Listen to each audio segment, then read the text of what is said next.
She collapsed on the diner floor, 5 months pregnant and starving, with nowhere left to run. Lena Carter thought she had escaped the most dangerous man she'd ever known, until the hospital called him. Now Dominic Moretti, the ruthless mafia boss she fled from, stands in her room demanding answers about the child she's been hiding. He never knew she was pregnant. She never told him why she ran. But in his world, secrets don't stay buried, and neither do the people who keep them. This is a story of survival, power, and a love born from darkness. If you're watching from anywhere in the world, drop your city in the comments below. I want to see how far Lena and Dominic's story travels. And if you're hooked already, smash that like button. You're going to need it for what comes next. Bob. The fluorescent lights of Sal's diner buzzed overhead like dying insects, casting a sickly yellow glow over cracked vinyl booths and grease-stained linoleum. Lena Carter moved between tables with practiced efficiency, her movements careful, controlled, the kind of deliberate grace that came from hiding something. She was hiding everything. 6 months ago, she'd been on magazine covers. 6 months ago, her face had sold perfume, luxury watches, designer dresses that cost more than most people made in a year. 6 months ago, Lena Carter had been somebody. Now she was a ghost in a stained waitress uniform, carrying coffee to truckers who never looked at her face. She preferred it that way. "Order up!" Sal's voice barked from the kitchen, rough as sandpaper. Lena grabbed the plates, meatloaf special, extra gravy, and delivered them to table 7 with a smile that never reached her eyes. The smile was muscle memory, a remnant of her old life. Cameras had loved that smile. Dominic had loved that smile. She crushed the thought before it could take root. Don't think about him. Don't think about any of it. Her hand went instinctively to her stomach, a protective gesture she'd developed over the past 5 months. The loose-fitting uniform hid most of it, but she knew. Every day, the secret grew harder to keep. Every day, she felt the weight of her choices pressing down like a physical thing. The diner door chimed. Lena didn't look up.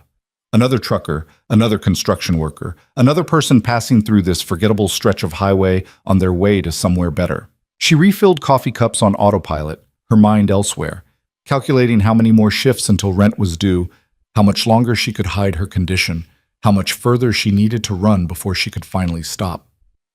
"Miss? Miss, you okay?" Lena blinked. An elderly woman was staring at her with concern, her coffee cup still empty. "You look pale, honey." "I'm fine." The lie came automatically. "Just tired. Long shift." But she wasn't fine. The diner tilted slightly, the fluorescent light swimming in her vision. When was the last time she'd eaten? Yesterday morning? The day before? Money was tight. The baby needed nutrients more than she needed food. That's what she told herself every time her stomach cramped with hunger. She pushed through the wave of dizziness, forced her feet to move. 4 more hours. She could make it 4 more hours. She had to. Table 3 needed ketchup. Table 5 wanted their check. Table 7 was complaining about the meatloaf. Lena handled it all with robotic efficiency, her body moving while her mind floated somewhere above, detached and distant. The cramping started during the dinner rush. At first, she ignored it. Braxton Hicks, probably. The free clinic doctor had warned her about false contractions. They'd pass. They always passed. She gripped the edge of a table, breathing through it, waiting for the tightness to release. It didn't. "Lena." Sal's voice cut through the fog. "You're white as a sheet. Go sit down." "I'm okay." That wasn't a suggestion. She made it 3 steps toward the back room before her knees buckled. The floor came up fast. She heard someone scream, maybe her, maybe someone else, and then there were hands on her shoulders, voices shouting over each other, the world spinning in dizzying circles. "Call an ambulance." "Is she breathing?" "She's pregnant. Look." "No, no, no, no. Not like this. Not here. Not with witnesses." Lena tried to speak, to tell them she was fine, that she just needed a minute, that they couldn't call an ambulance because she couldn't afford it, and hospitals asked questions and questions led to answers she couldn't give. But her mouth wouldn't form words. Her body had staged a complete mutiny, shutting down systems one by one. The last thing she heard before darkness took her was Sal's gruff voice. "Hang on, kid. Just hang on." But she woke to beeping. The steady, rhythmic sound of hospital monitors. The smell of antiseptic. the scratchy texture of thin sheets against her skin. Lena's eyes fluttered open, adjusting to the harsh overhead lights of a hospital room. Panic seized her immediately. Her hands flew to her stomach. Still there, still round. The monitor beside her bed showed a second heartbeat, strong, steady. The baby was okay. Relief crashed over her so intensely that tears sprang to her eyes. She let them fall, too exhausted to fight them. For a moment, just one moment, she allowed herself to feel the full weight of her fear. "You're awake." Lena's head snapped toward the door. A doctor stood there, clipboard in hand, her expression professional but not unkind. She was younger than Lena expected, maybe early 40s, with sharp eyes that seemed to catalog every detail. "My baby," Lena's voice came out hoarse. "Is fine," the doctor assured her. "Heart rate is strong. But you're severely malnourished and dehydrated. When was the last time you ate a full meal?" Lena didn't answer, couldn't answer. The question exposed too much. The desperation, the poverty, the absolute rock bottom she'd hit. The doctor studied her for a long moment. "I'm Dr. Sarah Chen. You're at Mercy General. You collapsed at work. Do you have any family we should call? The father of the baby?" "No." The word came out sharp, desperate. "No family. No one. I'm alone. Mr. Carter? It is Carter, right? From your ID. You need to understand how serious this is. You're 5 months pregnant and your body is running on empty. If you'd waited another week, another few days even, we could be having a very different conversation right now." Lena closed her eyes. She knew. She'd known for weeks that she was pushing too hard, eating too little, running on nothing but fear and stubbornness. But what choice did she have? Stop running and let him find her? Go back to that world of violence and blood and power? Go back to Dominic? "I'll do better," she whispered. "I'll eat more. I promise. How much do I owe?" "For the ambulance, the room, We'll worry about that later." Dr. Chen's voice softened. "Right now, I need you to rest. We're going to keep you overnight for observation, get some nutrients into you via IV, make sure both you and the baby are stable. Okay?" Lena nodded, too tired to argue. Her eyes were already drifting closed again, exhaustion pulling her under like a tide. She didn't see Dr. Chen leave the room, didn't see her pull out her phone in the hallway, her expression troubled, didn't see her scroll through her contacts until she found a number she'd hoped never to use. But she'd recognized Lena the moment she'd seen her chart. Not from magazines or billboards, though she'd certainly seen those. No, she'd recognized her from a photograph. A photograph carried by a man who'd come to her office 3 months ago, desperate and dangerous in equal measure. A man who'd offered an obscene amount of money for information. A man named Dominic Moretti. Dr. Chen stared at her phone for a long moment, her thumb hovering over the call button. This was wrong. She knew it was wrong. Patient confidentiality wasn't just a guideline, it was law. She could lose her license, her career, everything she'd worked for. But she'd seen the look in Dominic Moretti's eyes when he'd shown her that photograph. She'd heard the desperation beneath the threat when he'd told her that if anyone matching this description came through her hospital, he needed to know. Immediately. And she'd seen the money, enough to pay off her medical school loans, enough to secure her daughter's college fund, enough to matter. She made the call. It rang twice before a deep voice answered. "Yes?" "Mr. Moretti," Dr. Chen said quietly. "She's here." Dominic Moretti was in the middle of a meeting when his phone buzzed. The warehouse was cold, the kind of deep chill that seeped into bones and stayed there. 3 men knelt on the concrete floor, hands zip-tied behind their backs, faces bloodied. They'd been stealing from him, skimming off the top of shipments, thinking they were clever enough to hide it. They weren't. "Where was I?"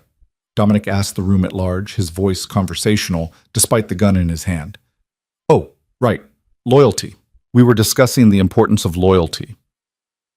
The man on the left was crying. The one in the middle had stopped talking an hour ago. The one on the right was still defiant, still stupid enough to think he might survive this. Dominic's phone buzzed again. He glanced at the screen. Unknown number. He almost ignored it, would have ignored it. Except something made him answer. Instinct, maybe, or hope, that poisonous thing he'd been trying to kill for 6 months. Yes? Mr. Moretti, she's here. The world stopped. For 6 months, he'd been searching. For 6 months, every lead had gone cold. Every trace had vanished. Every moment had been consumed by the question, where did she go? Lena had disappeared like smoke. No credit card transactions, no phone records, no trail at all. She'd erased herself completely, thoroughly, as if she'd never existed, as if he'd never existed. Where? His voice came out rough. Dr. Chen gave him the address. Mercy General Hospital, 20 minutes away. She was 20 minutes away, and he'd been searching the entire goddamn country. Is she... He couldn't finish the question, couldn't voice the fear that had lived in his chest since the day he'd come home to find her gone. She's stable, Dr. Chen said, but Mr. Moretti, there's something else, something you need to know. Tell me. She's pregnant, 5 months. The gun slipped from Dominic's fingers, clattering to the concrete. The sound echoed through the warehouse like a gunshot. Every person in the room froze, shocked into silence by the sight of Dominic Moretti, a man who never showed weakness, never lost control, standing perfectly still, his expression shattered. Pregnant. 5 months. The math was simple, brutal, undeniable. His.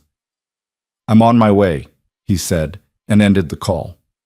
He turned to Marco, his second in command, who stood against the wall with carefully neutral expression. Finish this. Boss, I don't care how. Just finish it. Dominic was already walking toward the door, his mind racing ahead. Pregnant. Lena was pregnant with his child, and she'd run. She'd known. She had to have known, and she'd run anyway. From him. From everything. The hurt was a living thing, sharp and vicious, but beneath it was something else. Relief so profound it felt like drowning. She was alive. After 6 months of not knowing, of imagining the worst, she was alive. And she was carrying his child. The drive to Mercy General took 12 minutes. Dominic broke every speed limit, ran every red light, his hands gripping the steering wheel so hard his knuckles went white. His mind conjured images he couldn't stop. Lena hurt, Lena sick, Lena alone and terrified with no one to protect her. He'd failed her. Somehow, in some way he didn't understand yet, he'd failed her so completely that she'd chosen to run rather than stay, chosen to face pregnancy alone rather than tell him. That failure burned worse than any bullet wound. The hospital was a squat concrete building that had seen better decades. Dominic parked in a no-parking zone and didn't care. Let them tow it. Let them try. He moved through the automatic doors with singular focus, his presence parting the crowd like a knife through water. Dr. Chen was waiting by the nurses' station. She recognized him immediately. Hard not to, when a man radiated that much controlled violence. Mr. Moretti. What room? 314, but I need to warn you, she doesn't know I called you. She specifically said she had no family, no one to contact. If she finds out I violated her privacy, she won't. The promise was cold, absolute. You did the right thing, Dr. Chen, thank you. He handed her an envelope. She didn't open it, but she knew what was inside. Enough money to soothe any lingering conscience. Room 314 was at the end of a long hallway. Dominic's footsteps echoed on the linoleum, each one bringing him closer to a moment he'd been both craving and dreading for 6 months. What would he say? What could he possibly say that would explain the emptiness she'd left behind, the nights he'd spent staring at her side of the bed, the way he'd turned into something even darker in her absence? He reached the door, took a breath, pushed it open. Lena was asleep, her face turned toward the window. She looked so small in the hospital bed, so fragile. The IV in her arm fed nutrients into her body. The monitor beside her showed 2 heartbeats, hers and someone else's. His child, their child. Dominic felt something crack in his chest, some careful wall he'd built to survive her absence. He'd imagined this moment 1,000 different ways, but the reality was so much more overwhelming than any fantasy. She was here.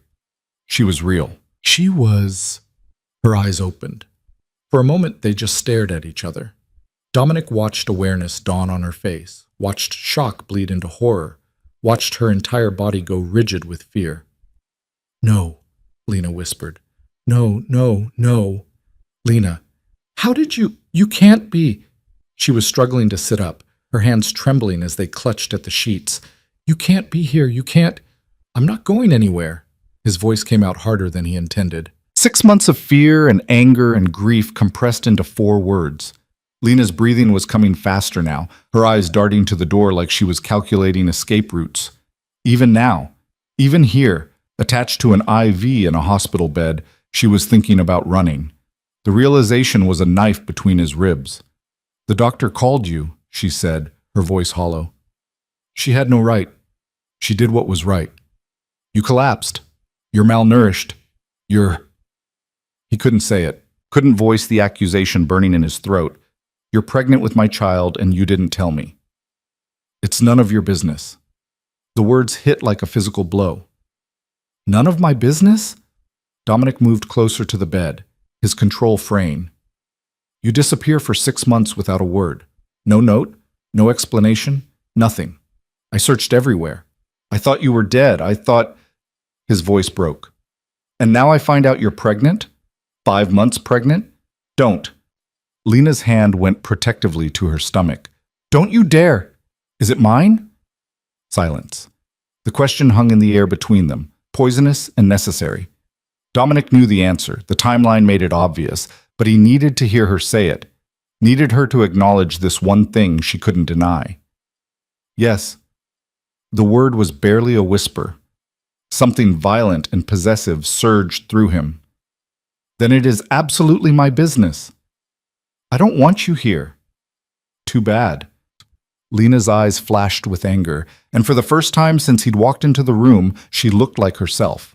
Not the broken girl in the hospital bed, but the woman who'd stood beside him, challenged him, matched him.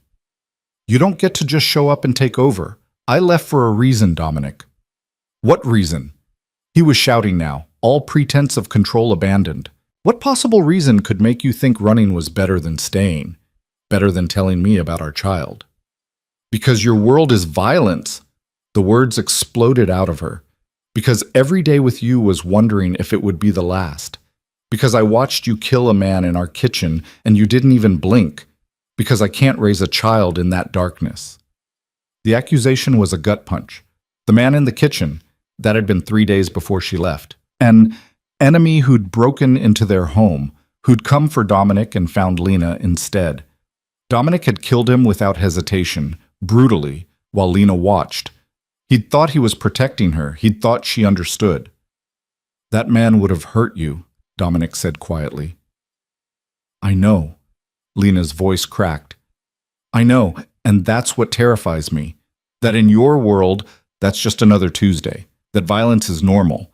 That death is just part of the business." "It's not that simple." "It is exactly that simple." Tears were streaming down her face now. "I can't do it, Dominic. I can't be the woman who waits at home wondering if you're coming back. I can't raise a child who grows up thinking that's what love looks like, blood and guns and bodies in the kitchen." Each word was a condemnation. Each word was true. Dominic had always known what he was, what his life demanded. He'd never pretended to be anything else. But hearing it from Lena, seeing the fear in her eyes, understanding that she'd been so desperate to escape him that she'd chosen poverty and starvation over his protection, it destroyed him. "So you ran," he said flatly. "You found out you were pregnant and you ran." "I did what I had to do." "You should have told me." "Why?" Lena's laugh was bitter. "So you could lock me in a gilded cage? So you could surround me with bodyguards and make every decision about my life? I know how this works, Dominic. I know what happens to the women in your world. They become possessions, pretty things to be protected and controlled. I never treated you like a possession." "You would have." Her voice was certain. "The moment you knew about the baby, everything would have changed. You would have taken over completely, and I would have lost myself." She was right. He knew she was right. If she told him about the pregnancy, he would have done exactly what she feared, secured her, protected her, removed every threat and every freedom in equal measure. It's what men in his world did. It's what power demanded. But knowing she was right didn't make it hurt any less. And starving alone in some dive diner was better. The words came out harsh. Collapsing on the floor, so malnourished the doctors are amazed you didn't lose the baby? That was the better option? Lena flinched, but her eyes remained defiant. At least it was my choice. Your choice nearly killed you both. But it was mine. They stared at each other, the space between them vast and impassable. 6 months of hurt and fear and anger compressed into this moment, this standoff, this impossible situation neither of them knew how to navigate. Dominic wanted to rage, wanted to shake her, make her understand how her absence had gutted him, wanted to lock every door and window and keep her somewhere safe where she could never leave again. But he could see in her eyes that she expected exactly that. She was waiting for him to become the monster she'd convinced herself he was. So instead, he did something that surprised them both. He pulled up a chair and sat down. "Tell me," he said quietly. "Tell me about the past 6 months. Tell me where you went, how you survived, what you've been doing. Tell me everything." Lena looked stunned. "Why?" "Because I need to understand. Because for 6 months, I've been losing my mind trying to figure out what I did wrong. Because you're carrying my child and I've missed 5 months of it." His voice roughened. "Because I love you, and I need to know how we got here." The confession hung in the air. Lena's expression crumbled, some of the defiance bleeding out of her. "Dominic, just talk to me, please." So she did. She told him about the bus ticket she'd bought with cash, about the cheap motel 3 states away where she'd hidden for 2 weeks, jumping at every sound, about the positive pregnancy test that had confirmed her suspicions and changed everything, about the choices she'd made, to keep the baby, to keep running, to survive on her own terms, no matter the cost.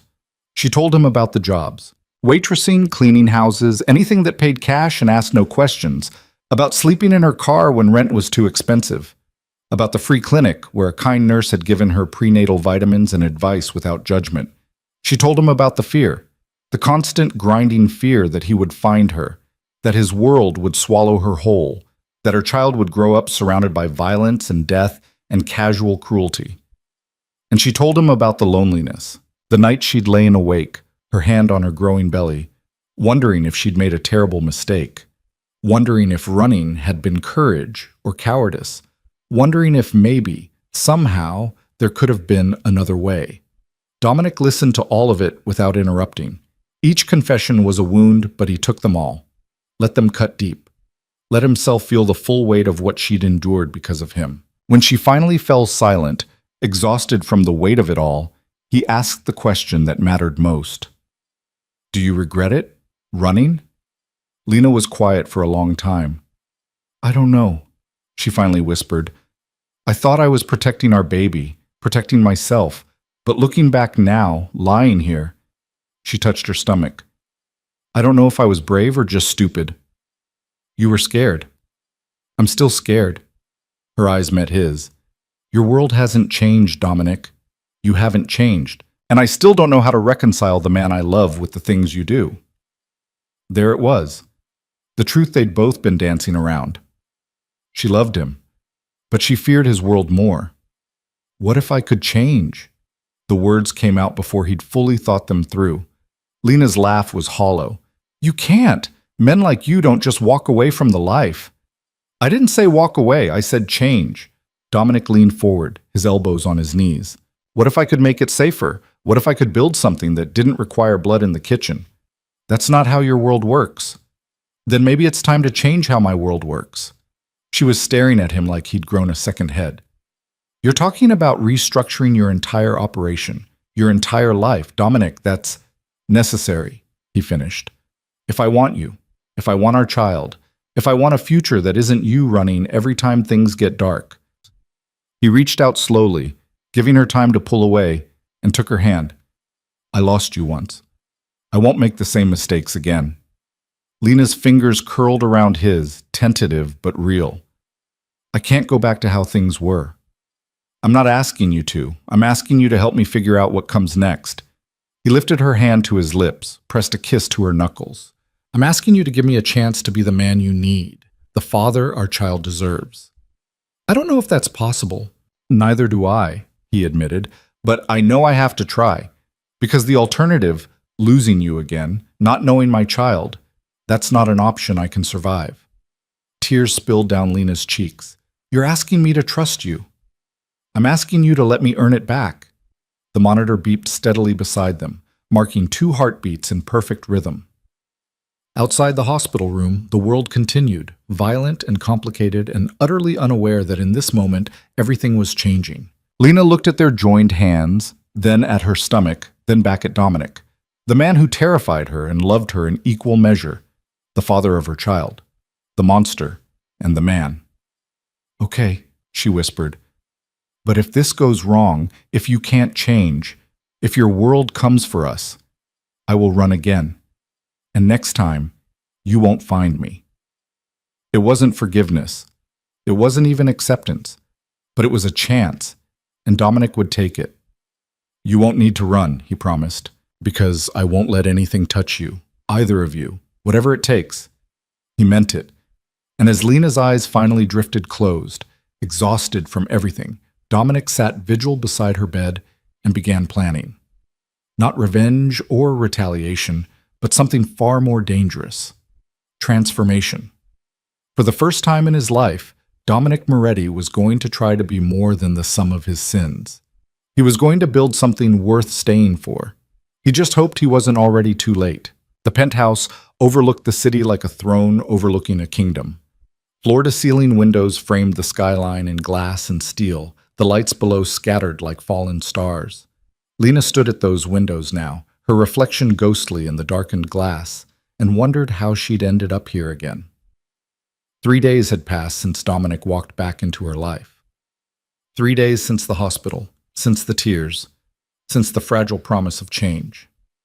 Doctor Chen had released her with strict instructions, bed rest, proper nutrition, regular prenatal checkups, and absolutely no stress. The last one was laughable. You need to eat more than that. Dominic's voice came from behind her, quiet but firm. Lena glanced down at the plate she'd been pushing food around for the past 10 minutes. Grilled chicken, roasted vegetables, fresh fruit, a feast compared to the gas station sandwiches she'd been surviving on. Her stomach should have been grateful. Instead, it was twisted in knots. I'm not hungry. You're eating for 2. He moved closer, and she felt the heat of him at her back. Not touching, but close enough that she could feel his presence like a physical weight. The doctor said, I know what the doctor said. The words came out sharper than she intended. She softened her tone. I'm just adjusting. That was the understatement of the century. Adjusting to the penthouse with its marble floors and designer furniture. Adjusting to the security team stationed at every entrance. Adjusting to the way Dominic watched her like she might vanish if he blinked. Adjusting to the fact that she'd agreed to this, to him, to a future she couldn't quite visualize yet. Dominic's hand settled on her shoulder, gentle but grounding. Talk to me. Lena closed her eyes. That was the problem, wasn't it? He kept asking her to talk, to open up, to trust him with the thoughts spinning endlessly in her head. And every time she tried, the words tangled on her tongue. This is too much, she finally said. The penthouse, the security, everything. It's overwhelming. You'd prefer the diner? I'd prefer something in between. She turned to face him, searching his expression for understanding. I know you're trying to protect us. I know that's what this is. But I feel like I'm in a cage made of expensive things. Dominic's jaw tightened. You're not a prisoner here, Lena. Then why are there guards at every door? Because the moment I brought you here, you became a target. The words were blunt, unapologetic. My enemies don't play fair. They don't care that you're pregnant. They'll use you to get to me if they can. The casual way he said it, like death threats were just part of the weather forecast, made her stomach turn. This was exactly what she'd been running from. This reality where violence was inevitable, where safety required armed guards and fortified walls. I hate this, she whispered. I know. His hand cupped her face, thumb brushing away a tear she hadn't realized had fallen. But I promise you, it won't always be like this. I'm working on something. A way to make things different. Different how? Let me show you. He took her hand, lacing their fingers together. Come on. He led her through the penthouse to a room she hadn't entered yet. his office. The door was solid oak, the lock biometric. When it swung open, Lena stepped into a space that was pure Dominic: dark wood, leather furniture, and an entire wall of monitors showing security feeds from properties she didn't recognize. But it was the desk that caught her attention. Papers were spread across it in organized chaos, file folders stacked in careful piles. Dominic gestured to a leather chair. "Sit." Lena sat, her eyes scanning the documents within reach. Business proposals, property deeds, financial statements from companies she'd never heard of. What is all this? The future. Dominic pulled up a second chair, sitting close enough that their knees touched. "You said you can't raise a child in my world. You're right. So I'm building a different one." He spread out several documents, pointing to specific sections. "These are legitimate businesses: import-export, real estate development, private security consulting. All legal, all clean, all designed to transition away from the darker operations." Lena's breath caught. "You're serious?" "Completely." His eyes met hers, and the intensity there was almost overwhelming. "It won't happen overnight. I have obligations, debts, alliances that can't be broken with a snap of my fingers. But over the next year, maybe two, I can shift the focus. Make the legitimate businesses the priority instead of the front. That's," she struggled to find words. "That's a massive undertaking. The risk alone is worth it." His hand covered hers on the desk. "You're worth it. Our child is worth it." Lena wanted to believe him, desperately wanted to believe that change was possible, that men like Dominic Moretti could transform into something softer, safer. But she'd lived in his world long enough to know the truth. "Your enemies won't just let you walk away," she said quietly. "The people you've done business with, the alliances you've built, they'll see this as weakness. They'll come for you.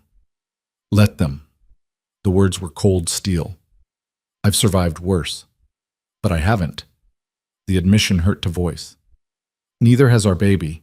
Dominic, if this goes wrong, if someone decides to make an example out of you, they'll have to go through me first, and I don't die easy." The absolute confidence in his voice should have been reassuring. Instead, it terrified her, because it meant he was willing to fight, to bleed, to kill if necessary.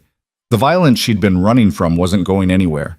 It was just being redirected, refocused on protecting her instead of building an empire. "I need air." Lena stood abruptly, the chair scraping against the hardwood. "I need to think." "Lena, please." She held up a hand. "Just give me a minute." She walked out of the office, through the penthouse, to the balcony that overlooked the city. The night air was cool against her skin, carrying the distant sounds of traffic and life. Up here, removed from everything, it was easy to pretend the world was simple. But nothing about her world was simple anymore. The balcony door slid open behind her. Lena didn't turn around. "I asked for space." "I know." Dominic's voice was soft. "But you're standing on a balcony 40 stories up, and I've already lost you once. Humor me." Despite everything, Lena felt her lips twitch. "I'm not going to jump?" "Good, because I'd have to jump after you, and I look terrible in a body cast." The joke was so unexpected, so unlike the intense, brooding man she knew, that Lena actually laughed. It was a small sound, barely more than a breath, but it loosened something in her chest. "There," Dominic said, moving to stand beside her at the railing. "That's better." They stood in silence for a moment, watching the city breathe below them. Finally, Lena spoke. "I'm scared." "I know. Not just of your world, of this, of us." She gestured between them. 6 months ago, I loved you so much I couldn't breathe, but I was also terrified. And when I found out I was pregnant, that terror won.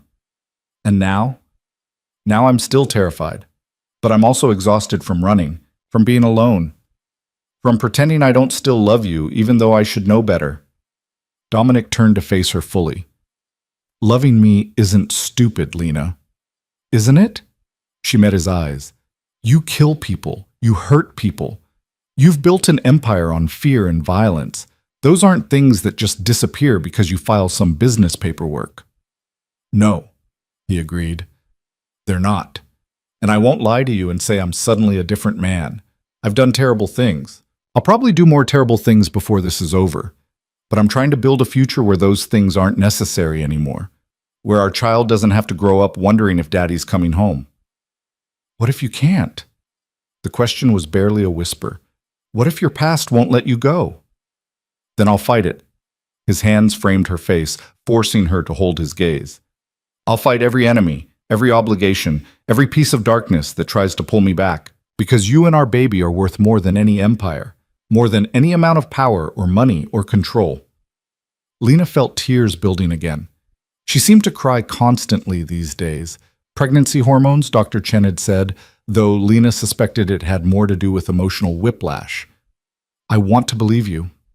Then believe me. His forehead pressed against hers. Trust me. Not blindly. I know I haven't earned that yet, but trust that I'm trying. That I won't stop trying. She wanted to. The yearning in her chest was almost painful, but trust required more than words. It required proof, time, consistent action. It required... A phone buzzed, harsh and insistent. Dominic pulled back with a curse, checking the screen. His expression went cold. I need to take this. Now? It's Marco. He wouldn't call unless it was important. He squeezed her hand once. Stay here, I'll be right back. He disappeared inside, leaving Lena alone with the city and her thoughts. She could hear his voice through the glass, too muffled to make out words, but sharp with authority. Whatever the call was about, it wasn't good news. 5 minutes passed, then 10. Lena's unease grew with each minute. Finally, she went back inside. Dominic stood in the living room, phone pressed to his ear, his free hand clenched into a fist. I don't care what it takes. Find them. Now. He ended the call, his jaw tight with barely controlled rage. What's wrong? Lena asked. Dominic looked at her, and something in his expression made her blood run cold. We have a problem. What kind of problem? The kind that means you're not leaving this penthouse. He crossed to her in 3 long strides. Someone knows you're here. Someone knows about the baby. The bottom dropped out of Lena's world. How? I don't know yet. But Marco just got word that the Volkov family is asking questions. Dangerous questions. He gripped her shoulders. Anton Volkov has been trying to expand into my territory for years. If he thinks he can use you as leverage, who's Anton Volkov? Someone you never want to meet. Dominic's voice was grim. He makes me look like a saint. And if he's interested in you, it's because he sees an opportunity to hurt me. Lena felt sick. This is what I was afraid of. This is exactly... I know. He pulled her close, his arms wrapping around her. I know, and I'm sorry, but I will handle this. You have my word. How? She pulled back enough to see his face. How do you handle someone like that? By making it very clear that touching you means war. His expression was stone. And by making sure you're somewhere he can't reach. I'm not running again. I'm not asking you to run. I'm asking you to let me protect you. His hand settled on her stomach, gentle, despite the violence radiating from every other part of him. Both of you.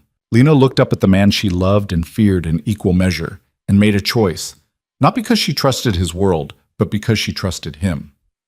Okay, but I want to know everything, no secrets, no protecting me from the truth. If I'm in danger, I deserve to know why. Dominic nodded slowly. Fair enough, but you won't like what you hear. I haven't liked much of anything lately. Talk. So he did. He told her about Anton Volkov, a Russian mobster who'd been encroaching on Dominic's territory for the past year. Told her about the shipments that had been hijacked, the men who'd been turned, the subtle war being waged in the shadows. Told her that bringing her to the penthouse had painted a target on her back the moment the wrong person noticed. Why didn't you warn me? Lena demanded. Why didn't you tell me this before bringing me here? Because you needed medical care. Because you were starving and dehydrated, and I wasn't going to leave you in that hospital unprotected. His voice was harsh. I made a choice, Lena. Maybe not the right one, but the only one I could live with. She wanted to be angry, wanted to rage at him for making decisions without her input, for dragging her deeper into his world without full disclosure. But she could see the truth in his eyes. He'd been as terrified as she was, maybe more. What happens now? She asked. Now I make some calls. Shore up security. Make it known that you're under my protection, and anyone who comes near you dies screaming." He said it so matter-of-factly, like he was discussing dinner plans. "Marco's already doubling the guards. No one gets in or out of this building without clearance. So I really am a prisoner." "You're alive." The words were brutal. "In my world, sometimes that's the best you can hope for." Lena sank onto the couch, her head in her hands. This was the nightmare she'd been running from. The violence, the danger, the absolute certainty that loving Dominic Moretti meant living with a knife at her throat. The couch dipped as he sat beside her. "I'm sorry." "For what? For being who you are? For building an empire that comes with enemies?" She laughed bitterly. "You can't apologize for your entire life."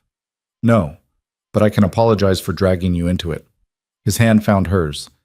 "You deserve better than this. Better than me." "Don't!" Lena turned to face him. "Don't do that. Don't make yourself the villain when I chose this. I chose to come back. I chose to give us another chance. That's on me as much as you. You chose because you had no other options. I chose because I love you." The confession came out fierce. Because despite everything, the fear, the violence, the absolute insanity of your world, I still love you. And I hate that I do, but it doesn't make it less true. Dominic looked at her like she'd gutted him. "Lena, I'm not finished." She needed to say this, needed him to understand. "I love you, but I also need you to be honest with me. No more surprises. No more finding out about threats after they've already appeared. If we're doing this, if we're really trying to make this work, then I need to be a partner, not someone you protect and hide things from. That goes against every instinct I have. Then fight those instincts." She squeezed his hand.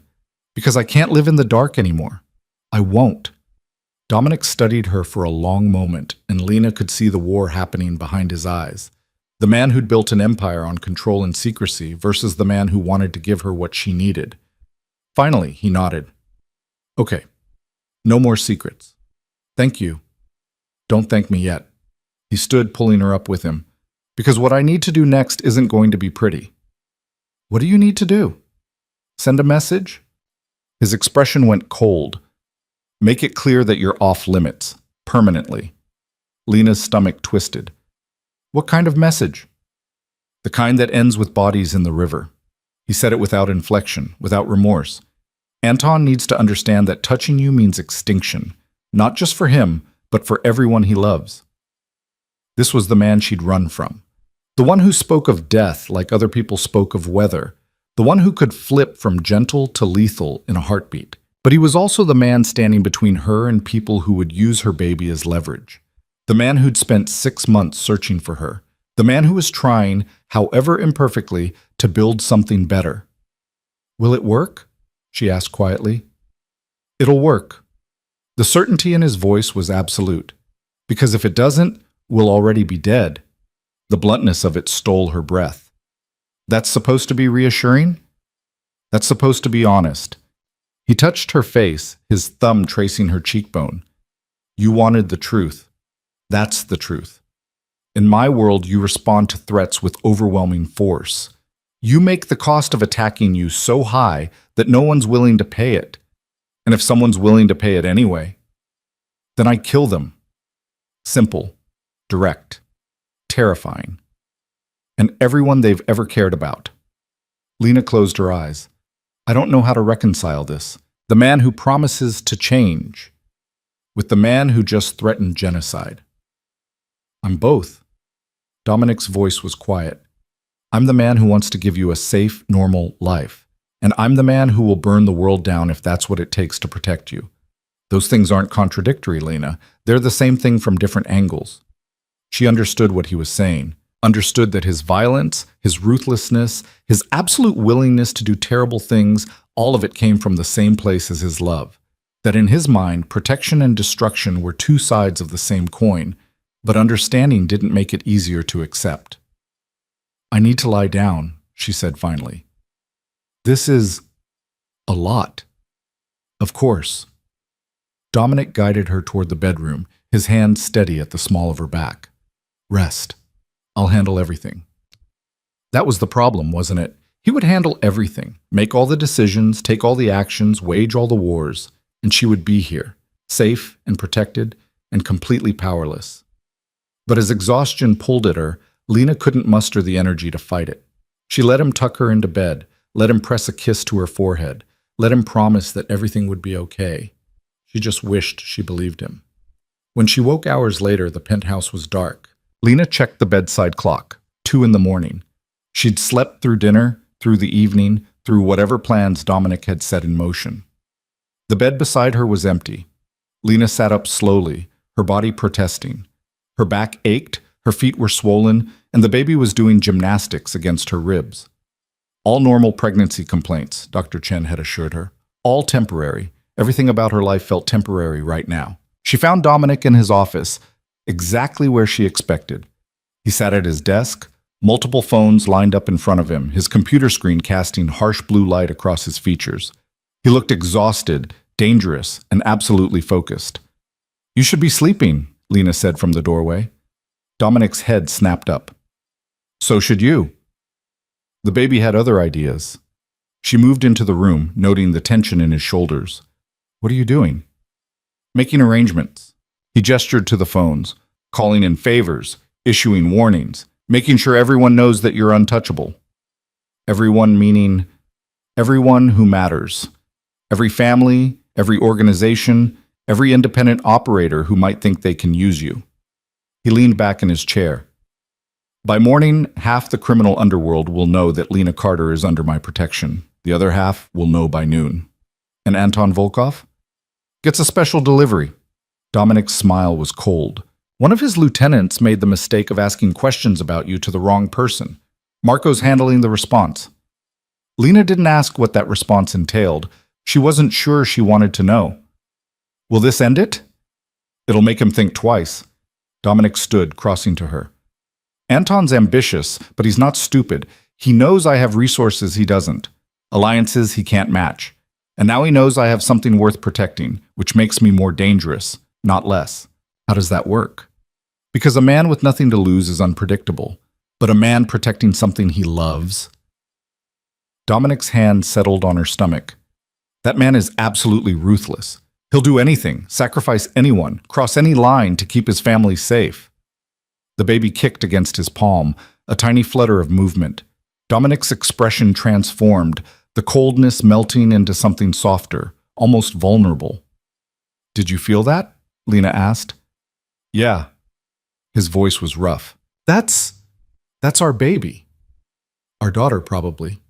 Lena covered his hand with hers. Dr. Chen said at the next ultrasound, "We might be able to tell." "A daughter." Dominic looked stunned, like the reality was just now hitting him. "I'm going to have a daughter." "We're going to have a daughter," Lena corrected, "assuming I don't lose my mind from stress first." "You won't." He pulled her close, his arms wrapping around her. "I won't let you. I won't let anything hurt you, either of you." Lena rested her head against his chest, listening to his heartbeat. Strong, steady, alive. "I'm still scared." "Good. Fear keeps you alive." He kissed the top of her head. "But you're not alone in it anymore. Whatever comes next, we face it together." It was a promise. Maybe an impossible one. Maybe one he couldn't keep, but a promise nonetheless. And standing there in the dark, with Dominic's arms around her and their baby moving between them, Lena chose to believe it. Just for tonight, she chose hope over fear. Tomorrow could bring new threats, new dangers, new reasons to run. But tonight, she was exactly where she needed to be, even if that place was in the eye of a storm. The storm broke 6 days later. Lena had just finished breakfast when the first gunshot shattered the morning calm. The sound was distinct, unmistakable, a sharp crack that seemed to split the air itself. Her coffee cup slipped from her fingers, ceramic exploding against marble in a spray of liquid and fragments. Dominic was moving before the second shot rang out. He crossed the penthouse in 3 strides, his hand already reaching for the gun holstered beneath his jacket. "Get to the safe room, now." "What's happening?" "Now, Lena." The command cut through her paralysis. More gunfire erupted, closer this time, accompanied by shouts and the sound of something heavy slamming against the front door. Lena ran. The safe room was hidden behind a false panel in Dominic's office, reinforced steel disguised as ordinary wall. Her hands shook as she pressed the biometric scanner, as the panel slid open with a pneumatic hiss. Inside was a small space lined with monitors, weapons, and enough supplies to last a week. She'd hoped never to see it. "Lock it behind me," Dominic ordered, already turning back toward the chaos. "Don't open it for anyone but me or Marco. You understand?" "Dominic!" Fear clawed at her throat. "Don't go out there, please." He looked at her then, really looked at her, and something in his expression broke her heart. "I have to. They're here for you, which means they have to go through me first." He kissed her hard, fast, desperate. "I love you, remember that." Then he was gone, the panel sliding shut with brutal finality. Lena heard the locks engage, magnetic bolts slamming into place. She was sealed in, protected, completely helpless. The monitors flickered to life, showing security feeds from throughout the penthouse. Lena watched in horror as armed men poured through the shattered front door. They moved with military precision, weapons raised, covering each other's advance. Not random thugs. Professionals. Dominic met them in the living room. What followed was brutal and efficient. Dominic moved like violence personified, each shot precise, each movement calculated. 2 men dropped before they even saw him. A third made it 3 steps before Dominic put a bullet through his throat. But there were too many. Lena counted 8 men, maybe more flooding in from the service entrance. Even as Dominic dropped them, more appeared. She saw Marco burst from the hallway, weapon blazing, taking down 2 attackers who'd tried to flank Dominic. The room became a war zone, furniture splintering under gunfire, windows shattering in crystalline rain. "Behind you!" Lena screamed at the monitor, knowing Dominic couldn't hear her. An attacker had circled around, weapon trained on Dominic's back. She watched in breathless terror as Marco tackled the man, both of them crashing into a wall hard enough to crack plaster. The fight devolved into chaos. Hand-to-hand combat mixed with gunfire, men grappling and bleeding across expensive carpet. Lena pressed her hands against the monitor, showing Dominic, watching him take a hit to the ribs that would have dropped a normal man. He barely flinched, pivoting to drive his elbow into his attacker's face with bone-breaking force. Then she saw him. A man in the back, directing the others with hand signals. Older, graying at the temples, wearing a suit that probably cost more than Lena had made in a year of waitressing. He stood calm amid the violence, observing rather than participating. Anton Volkov. Had to be. He was saying something to the man beside him, gesturing toward the office, toward the safe room, toward her. Lena's blood turned to ice. They knew. Somehow they knew exactly where she was. On the monitor, Dominic was surrounded. 4 men rushed him at once, overwhelming him through sheer numbers. Lena watched him go down, watched them pin him, watched one of them raise a gun to his head. Marco came out of nowhere, a whirlwind of violence. He shot the man with the gun, kicked another in the knee hard enough that Lena heard the joint snap even through the monitor. It bought Dominic seconds, just enough to break free, to grab a weapon, to even the odds. But Anton was moving toward the office. Lena backed away from the monitors, her heart hammering so hard she thought it might break her ribs. The safe room was supposed to be impregnable. Reinforced steel, biometric locks, designed to withstand anything. But if they had blueprints, if they knew the codes... The baby kicked, a sharp reminder of exactly what was at stake. Lena's hand went to her stomach, protective and terrified. "Not now," she whispered. "Please, not now." Something slammed against the office door. Once, twice, 3 times. Wood splintered. The monitors showed 2 men working on the lock while Anton watched, utterly composed. Like this was just another business transaction. Lena looked around the safe room desperately. There had to be something, some way out, some weapon she could use. Her eyes landed on a panel marked Emergency Exit, a tunnel that led to the building's basement. Dominic had shown it to her during the tour, insisted she memorize the route. She'd thought he was being paranoid. The office door gave way with a crash. Through the monitors, Lena saw Anton enter, his men flanking him. He studied the room with calculating eyes, taking in the desk, the files, the obvious signs of hurried work. Then he looked directly at the camera, directly at her. "Mrs. Moretti," he said, his accent thick but clear. "Or should I say Miss Carter? I'm disappointed we're meeting like this. I had hoped for more civilized circumstances." Lena's hands shook as she grabbed the emergency pack Dominic had stocked. Water, protein bars, a burner phone, and a handgun she barely knew how to use. She couldn't stay here. Couldn't wait to become a hostage. "Your lover is quite impressive," Anton continued, still speaking to the camera. "But he's outnumbered and outgunned. In approximately 3 minutes, my men will subdue him completely, and then we'll have a conversation about the future of his territories." He moved closer to the hidden panel, his hand trailing along the wall. "I know you're in there. I know about the baby. Such a precious thing, an unborn child. So vulnerable. So many things could go wrong during a pregnancy." The threat was clear, crystal clear. Lena's decision crystallized. She couldn't let them take her. Couldn't let them use her baby as leverage against Dominic. She hit the emergency exit release, watched the back wall of the safe room slide open to reveal a narrow tunnel descending into darkness. "I'm giving you one chance," Anton said. "Come out peacefully. No one else needs to die today. You have my word that you and the child won't be harmed." The word of a mobster. The word of a man who'd just attacked her home, who'd brought a small army to kidnap a pregnant woman. That word was worthless. Lena stepped into the tunnel. The panel slid shut behind her, plunging her into near-total darkness, broken only by emergency lighting strips along the floor. The air was cool and stale, the walls close enough to touch on both sides. Lena moved as quickly as her pregnant body would allow, one hand on the wall for balance, the other clutching the emergency pack. Behind her, muffled by steel and concrete, she heard the sound of explosives. They were breaching the safe room. She had minutes at most. The tunnel seemed to stretch forever, a claustrophobic nightmare of shadows and echoing footsteps. Lena's breath came in ragged gasps, her back screaming in protest, but she pushed forward. Had to keep moving. Had to get somewhere safe. The tunnel ended at a metal ladder leading up to a hatch.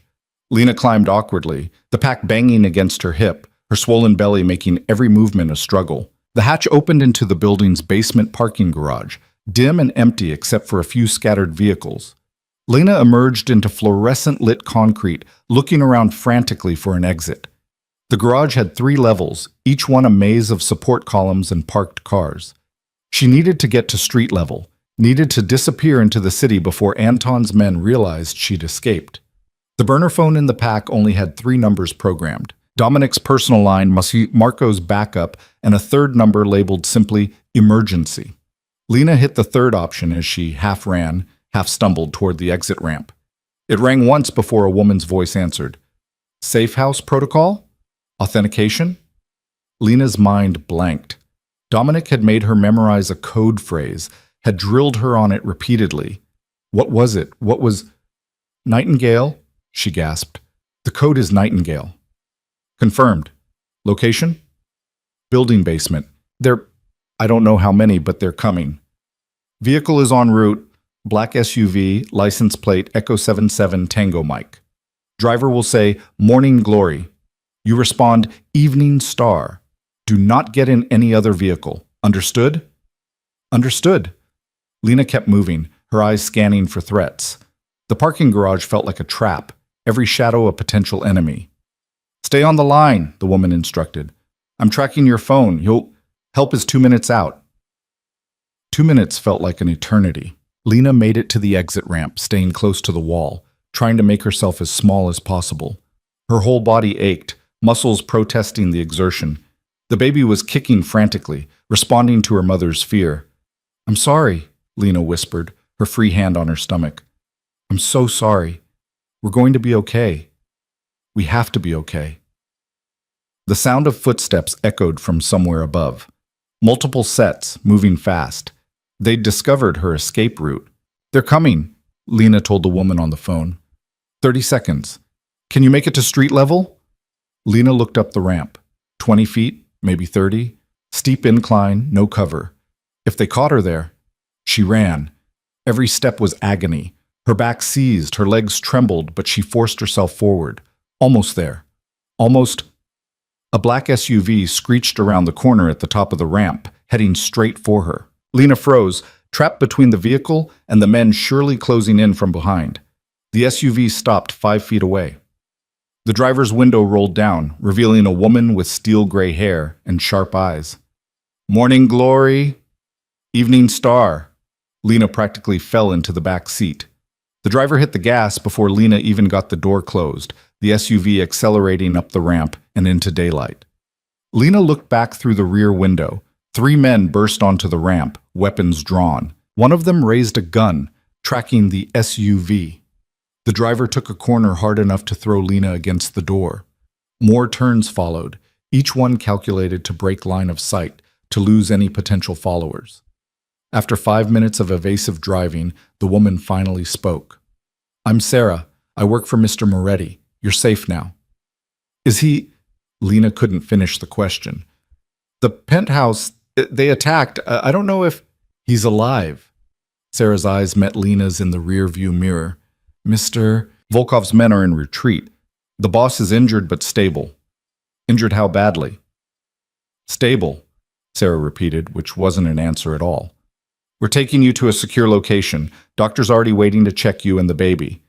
Lena slumped in the seat, adrenaline draining away and leaving her shaking. She'd escaped. They were safe. But Dominic was injured. The penthouse was compromised. And Anton Volkov now knew exactly how much she meant to Dominic. This wasn't over. It was just beginning. The safe house was a converted warehouse in an industrial district that had seen better days. Sarah drove into a loading dock and the bay door closed behind them immediately, sealing them in. Armed guards appeared from the shadows, surrounding the SUV with professional efficiency. "Can you walk?" Sarah asked, opening Lena's door. "I think so." Lena's legs wobbled when she stood, but she managed to stay upright. Sarah took her arm anyway, providing steady support as they moved through the warehouse to a freight elevator. The space had been transformed into a functional living area, sleeping quarters, a kitchen, medical facilities, communication equipment. Everything needed for an extended stay. Everything that screamed, "This is where you hide when your world collapses." Dr. Chen was waiting in what looked like a makeshift examination room. "Miss Carter, I'm glad you're safe." "You're in on this too?" Lena shouldn't have been surprised. Of course, Dominic had backup plans. Of course, he'd prepared for worst-case scenarios. "Mr. Moretti is thorough." Dr. Chen gestured to an exam table. "Let's make sure the baby's okay." The examination felt surreal. Dr. Chen's hands on her stomach, the cold gel, the Doppler picking up the rapid flutter of a tiny heartbeat. Everything was okay. Despite the gunfight, the escape, the absolute terror, the baby was fine. Lena burst into tears. "Hey, it's okay." Dr. Chen's voice was gentle. "You're both healthy, strong. Whatever stress you went through, the baby weathered it." "I almost got us killed." The words came out broken. You survived. That's what matters." Dr. Chen squeezed her hand. "You did exactly what Mr. Moretti trained you to do. You escaped, you called for help, you kept yourself and your baby safe. That takes incredible courage." Courage. Lena had never felt less courageous in her life. She felt like a liability, a weakness that had nearly gotten Dominic killed. The door burst open. Lena's head snapped up, her body going rigid with fear. Dominic stood in the doorway, blood spattered and radiating barely controlled violence. His shirt was torn, revealing bruises already forming across his ribs. A cut above his eyebrow dripped blood down the side of his face. But he was alive. He was here. "Out," he told Dr. Chen. Not a request, an order. Dr. Chen left without argument, pulling the door closed behind her. The moment they were alone, Dominic crossed to Lena and pulled her into his arms. The embrace was almost desperate, his hand shaking as they cradled her head. "You're okay," he said against her hair. "Thank Christ you're okay." "So are you." Lena pulled back enough to touch his face, her fingers gentle on the cut. "You're hurt." "Doesn't matter." His eyes roamed over her, cataloging every detail. "The baby." "Fine, we're both fine," her voice cracked. "Dominic, they knew. They knew exactly where the safe room was. They knew about the baby. They knew everything." "I know." His jaw clenched. "Someone talked. Someone on my side gave Anton the information he needed." "A traitor?" "Has to be." The words were bitter. "I've already got Marco running down every person who had access to the penthouse plans, every guard who knew about your location. When I find out who—" He didn't finish. Didn't need to. The promise of violence was clear. What happens now? Lena asked. Now you stay here. The warehouse is off the books, paid for through shell companies Anton can't trace. Limited staff, all people I'd trust with my life. You'll be safe while I clean up this mess. You mean while you go to war? Dominic's silence was answer enough. Lena pulled away from him, needing distance to think. This is exactly what I was afraid of. This cycle of violence. Attack, counterattack, escalation. Where does it end? It ends when Anton Volkov is no longer a threat. And then what? Someone else comes along, sees an opportunity, starts the whole thing over again? She turned to face him. I can't live like this, Dominic. I can't raise a child wondering when the next attack will come. You won't have to. He moved closer, his presence overwhelming in the small space. Because after this, I'm done. No more half measures, no more gradual transitions. I'm burning it all down. What does that mean? It means I'm getting out, completely. I'll liquidate the illegal operations, sell them off to people who can handle the heat. Keep only the legitimate businesses, start over clean. His hands framed her face. But first I need to make sure no one ever threatens you again. That means dealing with Anton permanently. Dealing with him how? However necessary. No hesitation, no remorse. He came into my home. He threatened you, threatened our child. That doesn't get forgiven. It gets answered. Lena looked into the eyes of the man she loved and saw the truth. This version of Dominic, the one willing to kill to protect, wasn't going away. It was fundamental to who he was. The question wasn't whether he'd choose violence. It was whether she could accept that he would. I need you to promise me something, she said quietly. Anything. When this is over, when Anton is dealt with and we're safe, I need you to keep your word. About getting out. About building something different. Because I can accept that you'll do terrible things to protect us. But I can't accept that as our permanent reality. Dominic studied her face, and Lena could see him weighing her words. Finally, he nodded. You have my word. This is the last war. After this, we're done. Okay? Lena let out a shaky breath. Okay, then do what you have to do. Just like that? No. Not just like that. I hate it. I hate that this is necessary. I hate your world. I hate that loving you means accepting violence as the cost of safety. She touched his chest, feeling his heartbeat beneath her palm. But I love you more than I hate all of that. So yes, do what you have to do to keep us safe. Dominic kissed her then, hard and fierce and full of promises he might not be able to keep. When he pulled away, his expression had shifted into something cold and focused. Stay here. Follow Sarah's instructions. If something happens to me, don't. Lena pressed her fingers to his lips. Don't say it. Just come back. I will. He kissed her once more, softer this time. I promise. Then he was gone, leaving Lena alone with her fear and the distant sound of preparations for war. The next 72 hours were the longest of Lena's life. She stayed in the warehouse, watched over by Sarah and a rotating guard of stern-faced men who spoke in terse sentences and checked weapons with practiced efficiency. News filtered in sporadically, reports of violence across the city, territories changing hands, bodies being found in places designed to send messages. Dominic was dismantling Anton's organization piece by piece. He hit 3 of Volkov's warehouses last night, Sarah reported on day 2, her tone neutral. Cleared them out completely. No survivors. Lena tried not to think about what no survivors meant, tried not to calculate the body count. The lives ended because she existed. Anton's holed up in his estate now, Sarah continued. Fortified position? Maybe 24 men? Smart move. Makes him harder to reach. But not impossible, Lena said. Sarah's slight smile was answer enough. Doctor. Chen visited daily, checking Lena's blood pressure, monitoring the baby, prescribing rest that was impossible to achieve. Your stress levels are concerning, she said on the 3rd day. I understand the circumstances, but you need to find ways to calm down. For the baby's sake. Lena wanted to laugh. Calm down while the father of her child waged war across the city? Sure, no problem. That night, Marco arrived at the warehouse, his expression grim. We found the traitor. Lena set down the book she'd been pretending to read. Who? One of the senior guards. Anton offered him $500,000 and a new identity. He gave up the penthouse schematics, your location, security protocols, everything. Marco's voice was flat. The boss dealt with him personally. Lena didn't ask how. Is it over now? Has Dominic? He's moving on Anton tonight. Final push. By morning, this will be finished one way or another. Marco met her eyes. He wanted you to know, in case he doesn't come back. The words hung unspoken between them. Lena's hand went to her stomach, to the life growing there who might never know their father. He will, she said, with more confidence than she felt. He promised. Yeah.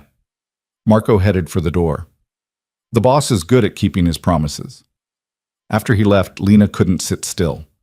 She paced the warehouse, ignoring Sarah's concerned looks, her mind running through every terrible possibility. What if Anton had more men than expected? What if Dominic walked into a trap? What if the last time she saw him was him walking out that door, promising to come back? The hours crawled past. Midnight came and went. 1 in the morning. 2.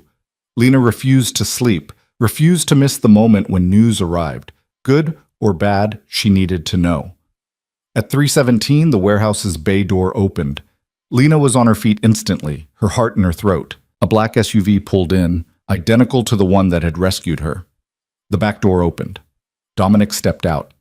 He was covered in blood, his clothes soaked with it, his face spattered, his hands stained dark red. But he was walking.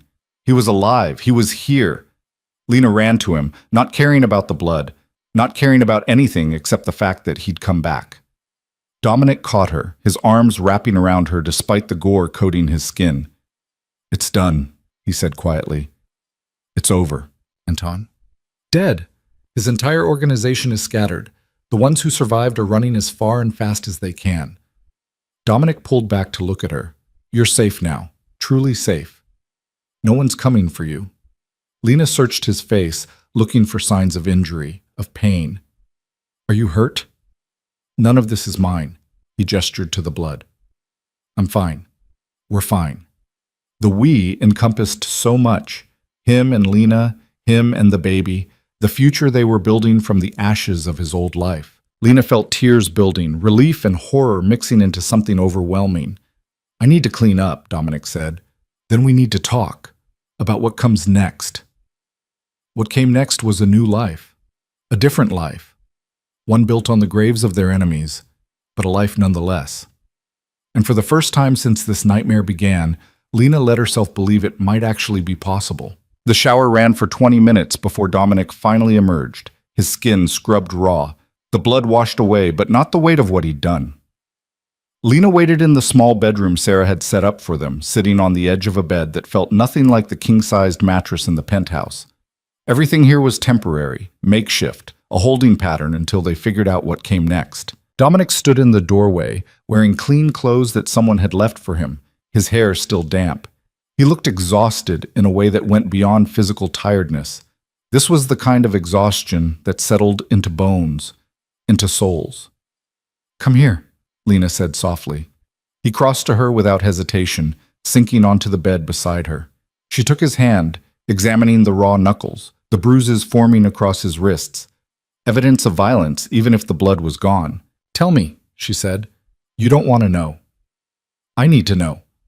Lena's voice was firm. No more secrets, remember? You promised me honesty. Dominic was quiet for a long moment, his thumb tracing circles on the back of her hand. Finally, he spoke. We hit the estate at midnight. 23 men inside, all armed, all loyal to Anton. It was a fortress, reinforced walls, security systems, sight lines designed to make approach nearly impossible. How did you get in? Marco found a weakness, a drainage tunnel that connected to the property. We sent a small team through while the main force provided distraction at the front gate. His voice was flat, reciting facts without emotion. By the time Anton realized what was happening, we were already inside. Lena could picture it too clearly.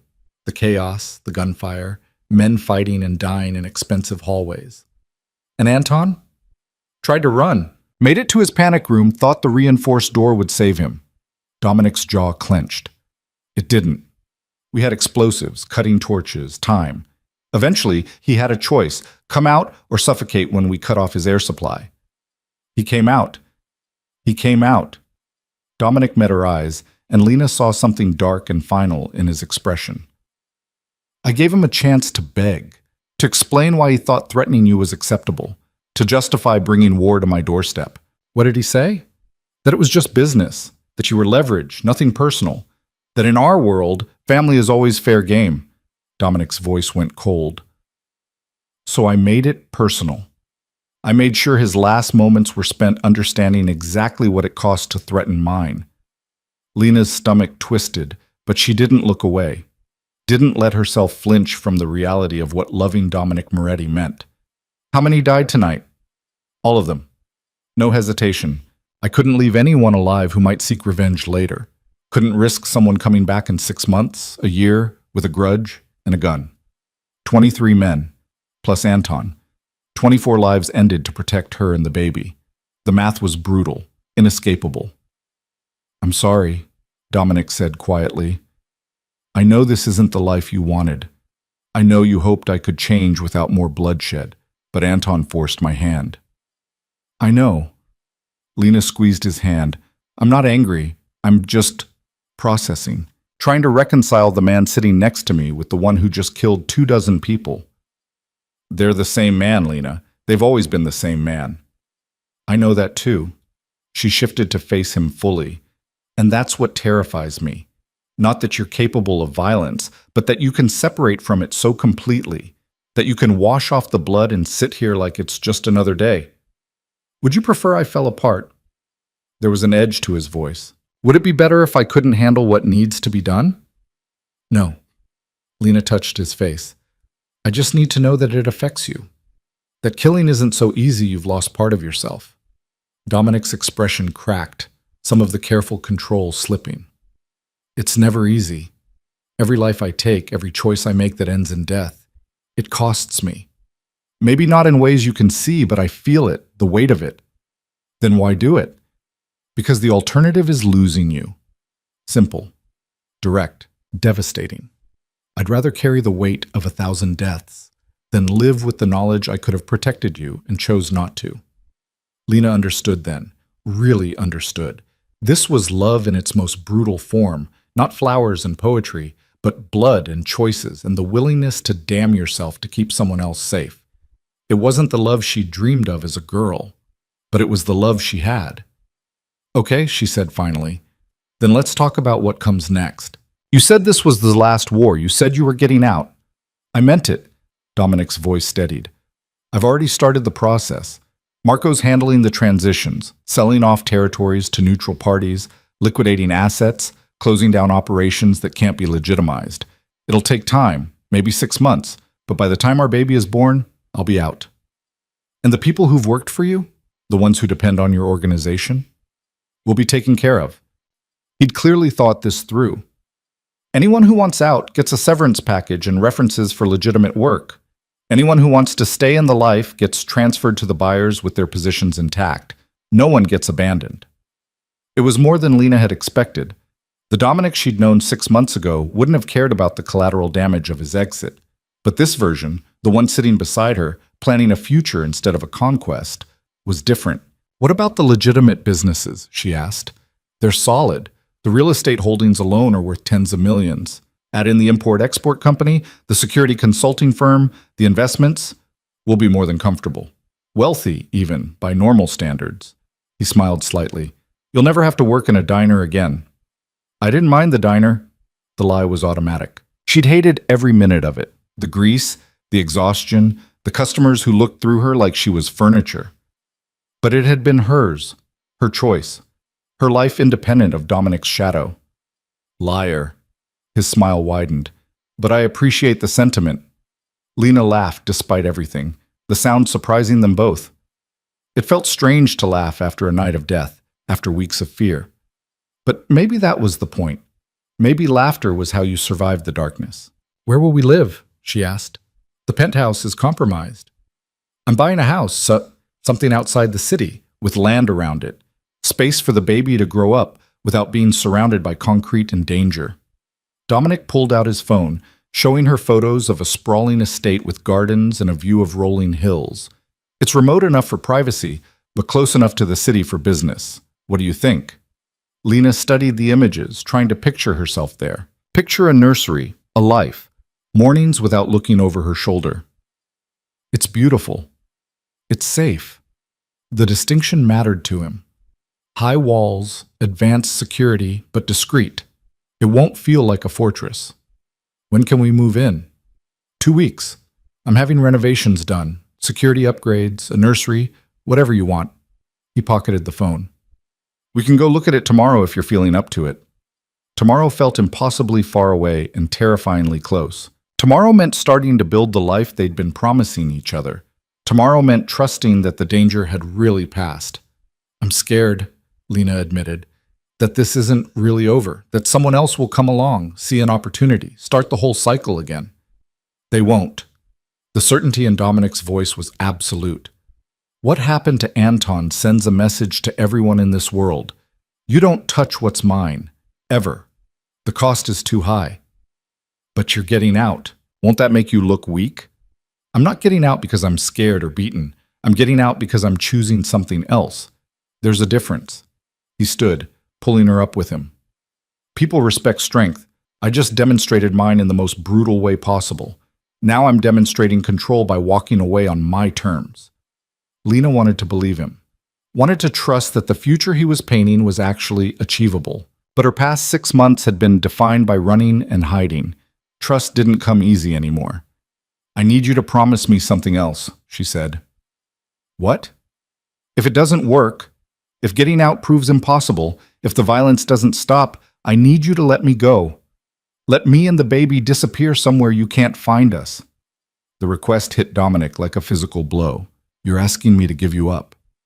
I'm asking you to put our child's safety above your need to protect us yourself. Lena's voice shook but held steady. If your world won't let you go, I need to know you'll make the hard choice. That's not a choice I can make. It might be the only choice that matters. She touched his chest. I love you, but I love our baby more. And if protecting her means running from you again, I will. I need to know you won't hunt me this time. Dominic looked like she'd gutted him. His hands came up to frame her face, his expression raw. Don't ask me to promise that. Ask me anything else. I can't. Tears spilled down Lena's cheeks. Because that's the promise that tells me you really have changed. That you can put us before your pride, your need for control, your entire identity as someone who never lets go. They stood there, locked in a standoff that felt more significant than any of the violence that had come before. This was the real test. Not whether Dominic could kill to protect her, but whether he could let her go if that's what safety required. If it comes to that, he finally said, his voice rough, if I can't make this work, if danger keeps following us, I'll let you go. I'll hate every second of it, and part of me will die. But I'll let you go. Thank you. Lena kissed him softly. That's all I needed to hear. But it won't come to that, Dominic added, because I'm going to make this work. Whatever it takes. The conviction in his voice was almost enough to banish her doubts. Almost. They spent the night in the warehouse, neither of them sleeping much.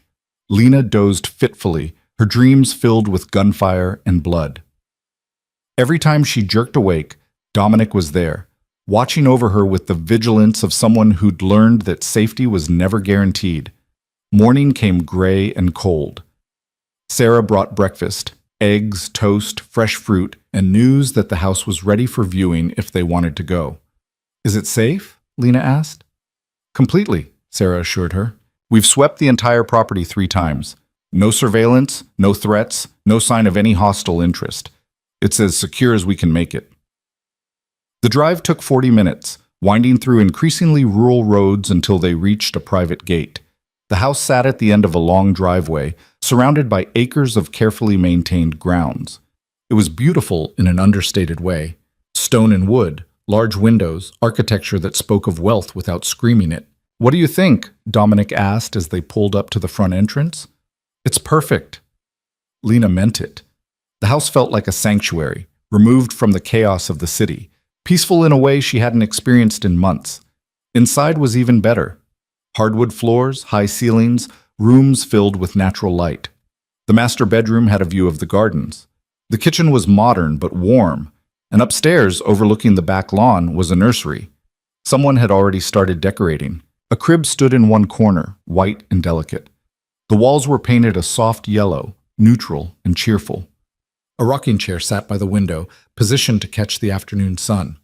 Lena stood in the doorway, her hand on her stomach, and let herself imagine it, holding her baby in that chair, rocking them to sleep with sunlight streaming through the windows. Building a life in this space that had nothing to do with violence or fear. "We can change anything you don't like," Dominic said from behind her. "Colors, furniture, layout, whatever you want." "It's beautiful," her voice caught. "It's exactly what I would have chosen." "Good." He wrapped his arms around her from behind, his hands settling over hers on her stomach. "This is our future, Lena. This house, this baby, this life. Everything else is just noise we're leaving behind." Lena leaned back against him, letting herself believe it. Just for a moment, she let herself believe that happy endings were possible even for people like them. The moment shattered when Marco appeared in the doorway, his expression urgent.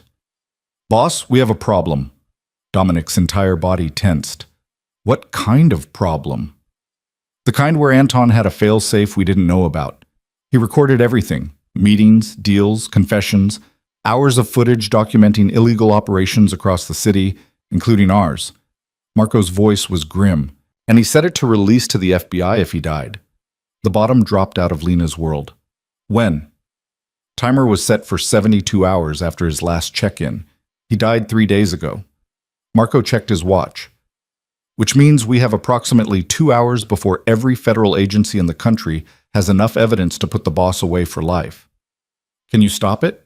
Dominic asked, already moving toward the door.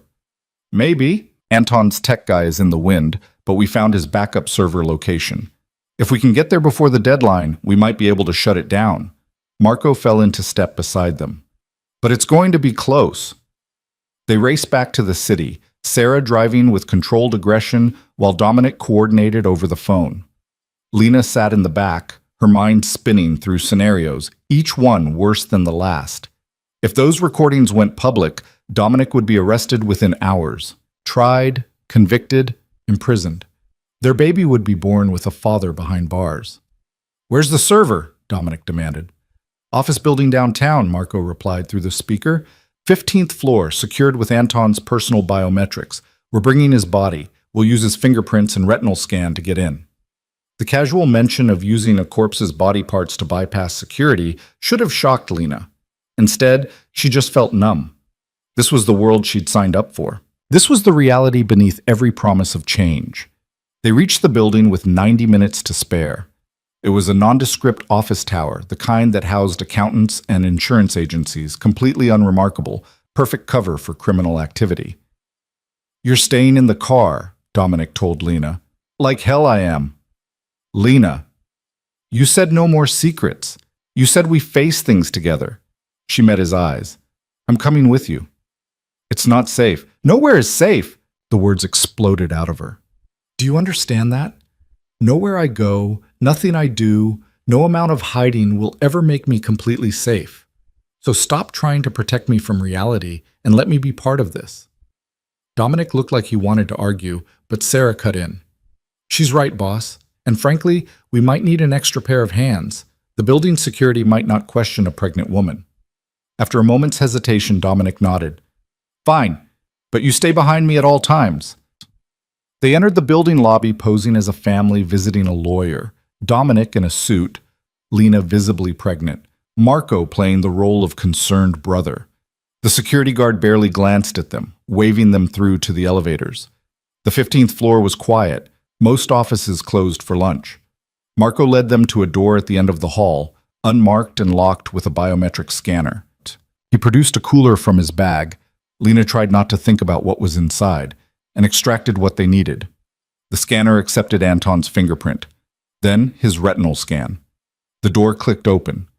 Inside was a small room dominated by server equipment, monitors, and enough technology to run a small intelligence operation. A timer on the largest screen showed 47 minutes remaining. "Can you stop it?" Dominic asked. Marco was already at the keyboard, his fingers flying. "Working on it." Anton encrypted everything, set up multiple fail-safes. "I need time." time they didn't have. Lena watched the timer count down while Marco worked, her heart hammering. 40 minutes. 35. 30. Each number felt like a door closing, a future slipping away.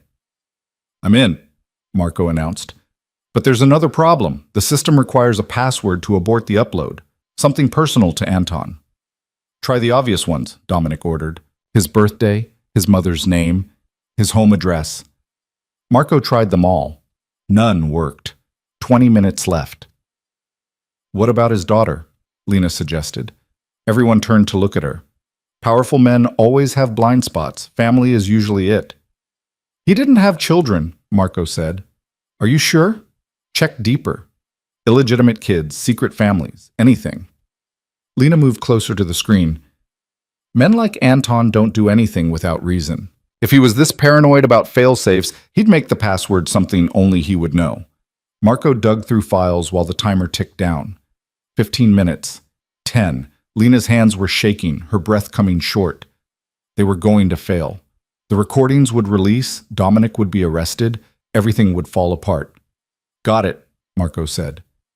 "Katerina, daughter from a relationship 20 years ago, raised in Russia, completely off the books." He entered the name. The screen flickered. The timer stopped at 7 minutes, 32 seconds. Upload aborted.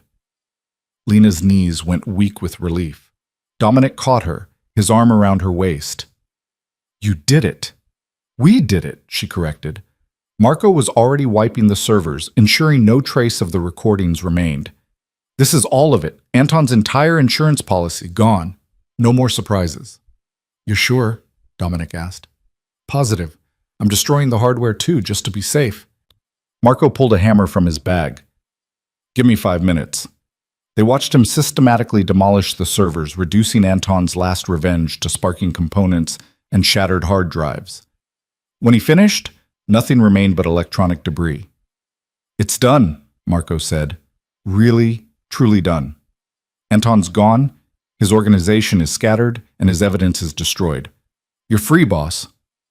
Free. The word felt foreign. Dominic Moretti. Free from the weight of his criminal empire, from the constant threat of exposure, from the endless cycle of violence and retaliation. "Let's go home," Lena said softly. Home. Not the penthouse, not the warehouse, but the house with the yellow nursery and the gardens and the promise of something better. They left the building without incident. 3 people who'd just prevented a disaster no one would ever know about. In the car, Lena felt the tension draining from her body, leaving exhaustion in its wake. "You were right," Dominic said quietly, "about facing things together. I'm sorry I tried to protect you from it. You were trying to keep me safe. I understand that." Lena took his hand. "But I'm stronger than you think. Stronger than I thought, honestly." "I know." He kissed her knuckles. "You escaped a penthouse under siege, survived in a safe house, and just helped stop a federal investigation. You're the strongest person I know." The compliment warmed her more than it should have. For so long she'd felt weak, helpless, blown around by forces beyond her control. But maybe Dominic was right. Maybe survival in impossible circumstances was its own kind of strength. They returned to the house as the sun began to set, painting the sky in shades of orange and pink. Sarah had arranged for their belongings to be moved from the warehouse, the few things Lena had accumulated during her months of running and the personal items Dominic had salvaged from the penthouse. "I'll leave you to settle in," Sarah said. "Security team is positioned but staying invisible. You'll have privacy but protection." After she left, Lena and Dominic stood in their new home, surrounded by boxes and possibilities. Tomorrow they'd unpack, arrange furniture, start building the routines of normal life. But tonight, they just needed to breathe. "We made it," Lena said, the realization still feeling surreal. "We made it," Dominic agreed. "Against every odd, despite every obstacle, we made it." Lena touched her stomach, feeling the baby move beneath her palm. Their daughter, who would grow up in this house, who would never know the fear and violence that had brought them here. That child was the future they'd been fighting for. "I love you," she told Dominic. "I love you too." He pulled her close. "Both of you." They stood there as darkness fell, 2 people who'd survived the worst and chosen each other anyway. The road ahead wouldn't be easy. There would be adjustments, challenges, moments when the past tried to claw its way back. But they'd face it together. And maybe, just maybe, that would be enough. 3 weeks later, Lena stood in the nursery folding tiny clothes while rain pattered against the windows. The rhythm was soothing, meditative, a far cry from the chaos that had defined her life just a month ago. She'd spent the morning organizing onesies by size, arranging stuffed animals in the crib, nesting in the way every pregnancy book said she would. It felt absurdly normal. "You're supposed to be resting," Dominic said from the doorway, his arms crossed, but his expression soft. "I'm 7 months pregnant, not dying." Lena held up an impossibly small sleeper. "Besides, this is resting. No one's shooting at me." Low bar. He moved into the room, taking the sleeper from her hands and guiding her to the rocking chair. "But point taken. Sit anyway. Doctor's orders." Dr. Chen had been insistent during yesterday's checkup. Lena's blood pressure was still elevated, her stress levels concerning despite the peaceful surroundings.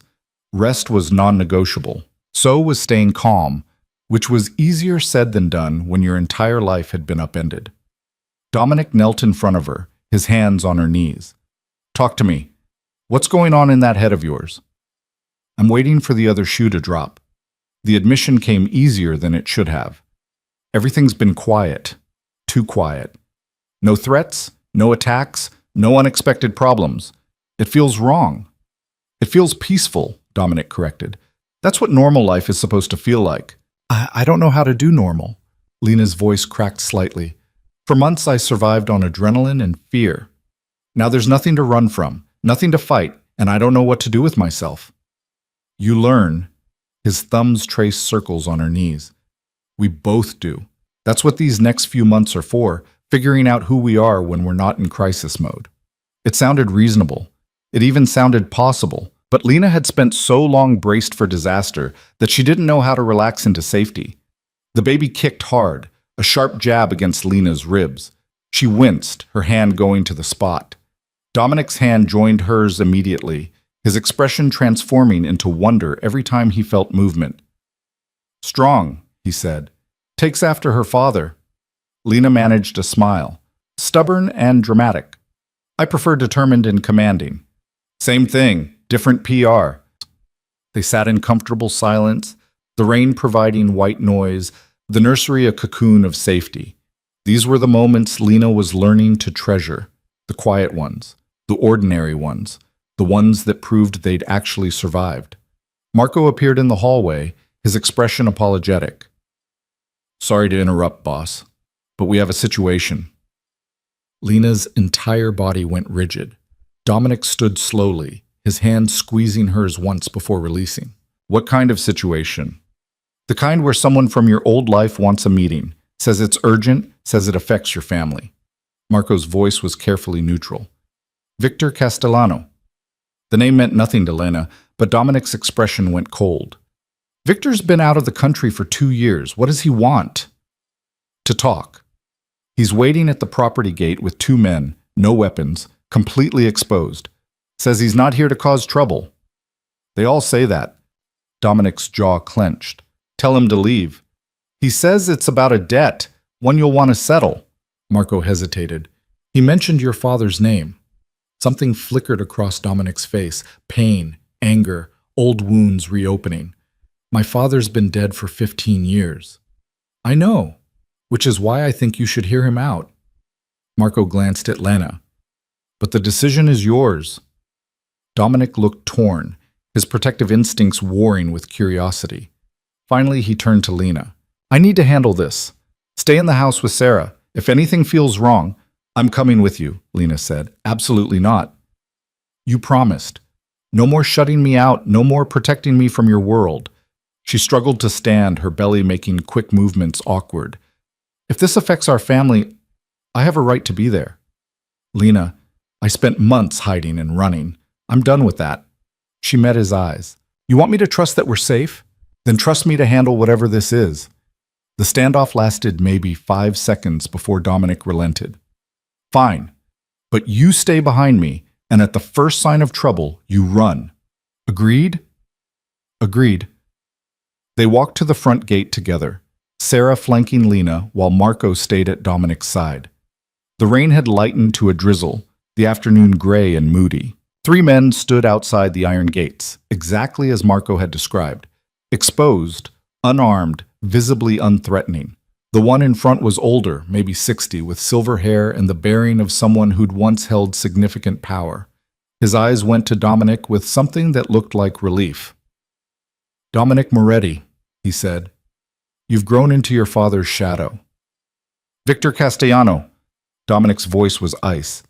"You have 2 minutes to explain why I shouldn't have you shot for trespassing. Because I'm here to settle a debt your father never collected." Victor gestured to one of his men, who held up a briefcase. 20 years ago, your father saved my life. Took a bullet meant for me during a territory dispute. I owed him everything. My life, my business, my family's future. My father never mentioned it. He was a proud man. He said the debt was mine to remember, his to forget. Victor's expression was solemn. But I never forgot. And when I heard you'd left the life, that you were trying to build something clean for your family, I knew how to repay him. I don't want your money. It's not money. Victor nodded to his man, who approached the gate slowly and set the briefcase down before backing away. It's information. Names, locations, evidence of every remaining threat to your transition out. People who might see your exit as weakness, who might try to exploit it. Dominic didn't move to retrieve the briefcase. "Why would you give me this?" "Because your father believed in honor. In debts paid and loyalty rewarded." Victor's voice was sincere. "I heard what you did to Anton Volkov. I heard how you protected your woman, how you're walking away on your terms. Your father would have been proud." The mention of his father clearly affected Dominic. Lena could see it in the tension of his shoulders, the slight softening of his expression. "You didn't have to come all this way for this." "Yes, I did. A debt 20 years old doesn't get settled with a phone call." Victor stepped back. "That briefcase contains everything you need to close the last loose ends. After that, my debt is paid, and you're free. Truly free." Marco retrieved the briefcase, checking it carefully before bringing it to Dominic. Inside were files, photographs, documents, exactly what Victor had promised. "There's one more thing," Victor added. "A warning, if you'll take it. Carlo Russo is making moves, buying up territories you sold off. He's ambitious and young, doesn't remember the old rules about respecting men who've earned their exit." "Is he a threat?" Dominic asked. "Not yet, but he could be." Victor met Dominic's eyes. "Handle it now, before your child is born, before you have more to lose." The advice was sound, coming from a place of hard-earned experience. Dominic studied Victor for a long moment, then nodded once. "Thank you. For the information and the warning. No thanks necessary. I'm just paying what I owe." Victor glanced at Lena, his expression gentling. "Your father would have loved to meet her, to meet his grandchild. He always said family was the only thing worth fighting for." With that, Victor and his men left, disappearing down the long driveway and out of their lives. Lena watched them go, her hand on her stomach, feeling the weight of history and obligation that had just been delivered to their doorstep. "Who was your father?" she asked quietly. Dominic was staring at the briefcase like it contained ghosts. "A man who built an empire and lost himself in it. He died when I was 20, killed by someone he trusted." His voice was distant. "I swore I'd be smarter, stronger, more careful, but I ended up walking the same path anyway. Until now." "Until now." He looked at her, and Lena saw the determination in his eyes. "Victor's right. I need to handle Carlo before the baby comes. One last loose end." "How?" "Not with violence, with business." Dominic opened the briefcase, scanning the contents. "Carlo wants territories and respect. I'll give him both, but on terms that ensure he never looks at my family as targets." Over the next week, Lena watched Dominic transform into someone she'd never seen before, a businessman rather than a crime lord. He made calls, arranged meetings, negotiated deals with the precision of a corporate executive. The violence that had defined his world was replaced by contracts and handshakes. Carlo Russo turned out to be exactly what Victor had warned: young, ambitious, hungry for power. But he was also smart enough to recognize a good deal when he saw one. Dominic offered him a partnership. The remaining territories would go to Carlo, but under the umbrella of Dominic's legitimate security consulting firm. Carlo would handle operations while Dominic provided legal protection, political connections, and the kind of respectability that money alone couldn't buy. "You're giving me everything I wanted," Carlo said during their final meeting, which took place in Dominic's home office with Lena listening from the hallway. "Why?" "Because I'm getting what I want, a clean exit and insurance that my family stays untouchable." Dominic's voice was firm. "You make money, you build your empire, and in return my wife and child are permanently off limits. To you, to your people, to anyone who might see them as leverage. And if I agree, then you get my blessing, my connections, and my guarantee that no one interferes with your rise. But if you or anyone connected to you ever threatens my family, I will come out of retirement long enough to end you and everything you've built." The threat was delivered calmly, almost casually, but Lena heard the steel beneath it. This was the line Dominic would never let anyone cross. "Deal," Carlo said. They signed papers, shook hands, and just like that, the last threat was neutralized. Lena emerged from her hiding spot as Carlo left, finding Dominic at his desk looking exhausted but satisfied. "Is it really over?" she asked. "It's really over." He pulled her onto his lap carefully, mindful of her belly. "No more enemies, no more threats, no more looking over our shoulders. We're free, Lena, completely free." She wanted to believe him, and for the first time she actually did. The days that followed were a revelation. Dominic threw himself into legitimate business with the same intensity he'd once applied to criminal enterprise. The security consulting firm flourished, the real estate investments paid off, and within a month they were making more money legally than they ever had through illegal means. "Turns out crime doesn't actually pay that well when you account for overhead," Dominic joked one evening, reviewing financial statements. Who knew? Lena had started to relax too, allowing herself to enjoy the pregnancy without constant fear. She and Dominic attended birthing classes together, painted the nursery together, argued over baby names together. It was domestic and sweet, and everything she'd thought impossible. But the real test came 5 weeks later, when Lena went into labor. It started at 3 in the morning, a tightening across her abdomen that she initially dismissed as more false contractions. But these didn't fade. They grew stronger, closer together, unmistakably real. "Dominic," she shook his shoulder. "It's time." He was awake instantly, moving with controlled urgency. "Are you sure?" "Very sure." Another contraction hit, stealing her breath. "We need to go. Now." The drive to the hospital was a blur of pain and breathing exercises, and Dominic's voice talking her through each contraction. Dr. Chen met them in the delivery room, calm and competent, her presence reassuring. "You're doing great," she said after examining Lena. 7 centimeters dilated. It won't be long now. Long turned out to be relative. 5 hours of labor that felt like days. Dominic holding her hand through every contraction, every scream, every moment Lena was convinced she couldn't do this. "Yes, you can," he kept saying. "You're the strongest person I know. You survived everything to get here. You can do this." And she did. At 11:47 a.m., Sophia Marie Moretti came into the world screaming her indignation at being disturbed. 7 pounds, 3 ounces, with a shock of dark hair and her father's eyes. Dr. Chen placed the baby on Lena's chest, and time seemed to stop. This tiny, perfect person, the reason for everything, the future they'd fought so hard to build, was finally here. "She's beautiful," Lena whispered, tears streaming down her face. Dominic was crying too, not bothering to hide it. "She's perfect. You're both perfect." He cut the cord with shaking hands, his expression a mixture of awe and terror and overwhelming love. When the nurses took Sophia to clean her up, Dominic kissed Lena with a tenderness that made her heart ache. "Thank you," he said. "For her, for this, for giving me a reason to become someone better." "We both became better," Lena corrected. "That's what love does." They brought Sophia back wrapped in a pink blanket, placing her in Lena's arms. The baby had stopped crying, her eyes trying to focus on her mother's face. Lena traced a finger down the impossibly soft cheek, marveling at the perfection of tiny fingers, tiny toes, tiny everything. "Hello, Sophia," she whispered. "We've been waiting for you." Dominic sat beside them on the hospital bed, his arm around Lena, his hand resting on Sophia's head. She's so small. She'll grow. Lena looked up at him. We'll teach her to be strong, to be kind, to be everything we wish we'd been.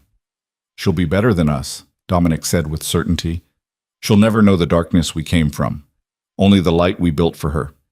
It was a promise and a prayer and a hope all rolled into one. Sophia would grow up in safety, surrounded by love, never knowing how close she'd come to being born into violence and fear.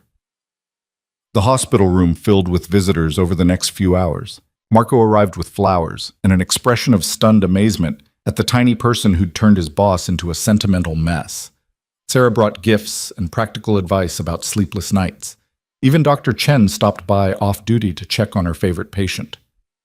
She's healthy, you're recovering well, and your blood pressure is finally normal, Dr. Chen said with satisfaction. I'd say you're going to be just fine. That night, after the visitors left and Sophia was sleeping in her bassinet, Lena and Dominic sat in the quiet hospital room and talked about the future. I want to start a foundation, Dominic said, using some of the money from the legitimate businesses. Something that helps women in situations like yours, pregnant, alone, desperate. Lena's breath caught. Really?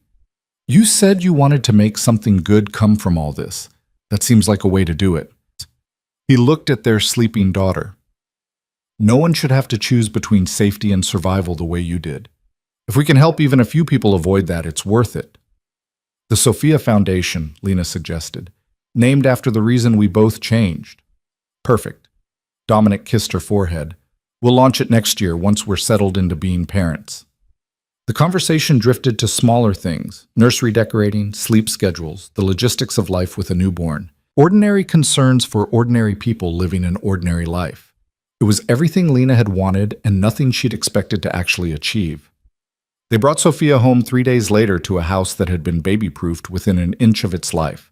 The nursery was ready, the security was invisible but thorough, and the future stretched before them full of possibility. The first few weeks were chaos. Sleepless nights, constant feedings, the learning curve of new parents who had no idea what they were doing. But they figured it out together, taking turns with midnight diaper changes, supporting each other through exhaustion, falling more in love with their daughter every day. Sophia was a month old when Dominic made his final break with the past.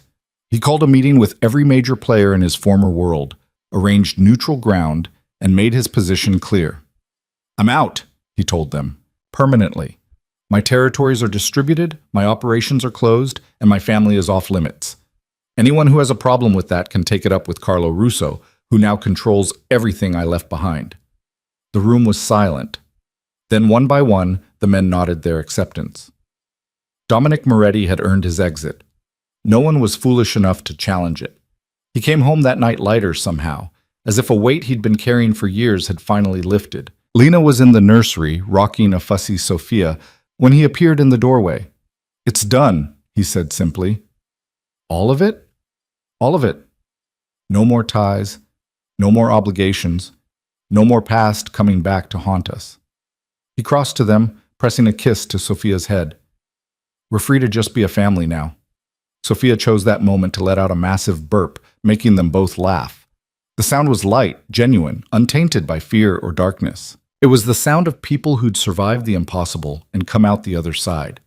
6 months passed in a blur of milestones. Sophia's first smile, her first laugh, the way she lit up when Dominic walked into a room. The Sophia Foundation launched to widespread acclaim, helping dozens of pregnant women escape dangerous situations. Dominic's legitimate businesses continued to grow, providing more than enough income to live comfortably.